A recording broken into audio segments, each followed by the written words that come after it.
പത്മകുമാറിന്റെ പ്രധാനമായും തിരിച്ചടിയായെന്ന് പറയുന്നത് അദ്ദേഹം ദേവസ്വം ബോർഡ് പ്രസിഡന്റ് ആയിരുന്ന സമയത്ത് അവിടെ ഉണ്ടായിരുന്ന ജീവനക്കാരായിട്ടുള്ള ആളുകളാണ്. അഡ്മിനിസ്ട്രേറ്റീവ് ഓഫീസറായിരുന്ന മുരാരി ബാബു, സുധീഷ്, അങ്ങനെ ഒരു നേരത്തെ അറസ്റ്റിലായിട്ടുള്ള ആളുകളെല്ലാം പത്മകുമാറിന് എതിരായിട്ടുള്ള മൊഴിയാണ് നൽകിയിരുന്നത്. കാരണം ഇത് ഉദ്യോഗസ്ഥ തലത്തിൽ മാത്രം നടത്തിയ ഒരു നടപടിയുടെ ഭാഗമായിട്ടല്ല ഇത്തരത്തിൽ സ്വർണം ചെമ്പെന്ന് രേഖപ്പെടുത്തിയതും അത് പിന്നീട് കൊടുത്തുവിടുകയും ചെയ്തത്. അത് അന്നത്തെ ബോർഡ് പ്രസിഡന്റും മറ്റംഗങ്ങളുടെയൊക്കെ അറിവ് ഉണ്ടെന്നുള്ളത് ഈ ഉദ്യോഗസ്ഥർ മൊഴി നൽകുകയും ചെയ്തിരുന്നു.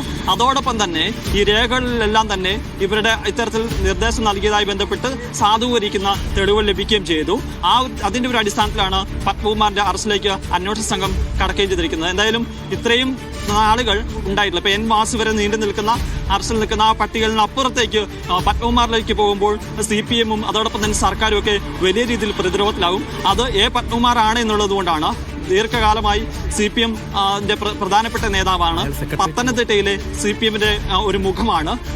4 പതിറ്റാണ്ടിലേറെയായി CPM-ൽ സജീവമായി നിലനിൽക്കുകയും ചെയ്യുന്നു. അത്തരത്തിൽ മുൻ MLA കൂടിയാണ്, കോന്നി MLA കൂടിയാണ്.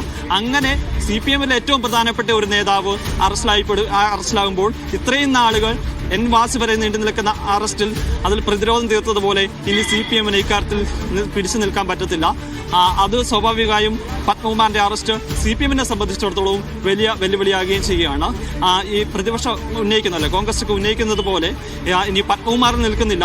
അന്നത്തെ ദേവസ്വം വകുപ്പ് മന്ത്രിയുണ്ട്, അദ്ദേഹത്തിന് ഇക്കാര്യത്തിൽ പങ്കുണ്ട് എന്നുള്ളൊരു ആരോപണമാണ് കോൺഗ്രസ് ഒക്കെ ഉയർത്തുന്നത്. അങ്ങനെയാണെന്നുണ്ടെങ്കിൽ ഇതിന് അപ്പുറത്തേക്ക് ആരൊക്കെ പോകും, ആരിലേക്ക് നീളും? മുൻ മന്ത്രിമാർ അറസ്റ്റിലാകുമോ? അല്ലെങ്കിൽ CPM-ന്റെ മറ്റു പ്രമുഖ നേതാക്കൾക്ക് ഇക്കാര്യത്തിൽ ആരോപണം ഉന്നയിക്കുന്നത് പോലെ പങ്കുണ്ടോ? അത്തരം കാര്യങ്ങളിലേക്ക് അന്വേഷണ സംഘം കടക്കേണ്ട ഒരു അവസ്ഥയിലേക്ക് പോവുകയും ചെയ്യുന്നു. അത് അന്നത്തെ ദേവസ്വം ബോർഡ് മാത്രമല്ല, അതിനുശേഷം 2025 പിന്നീടും ഈ പാളികൾ സ്വർണം പൂശാൻ കൊണ്ടുപോകുന്ന സമയത്ത് ഇപ്പോഴത്തെ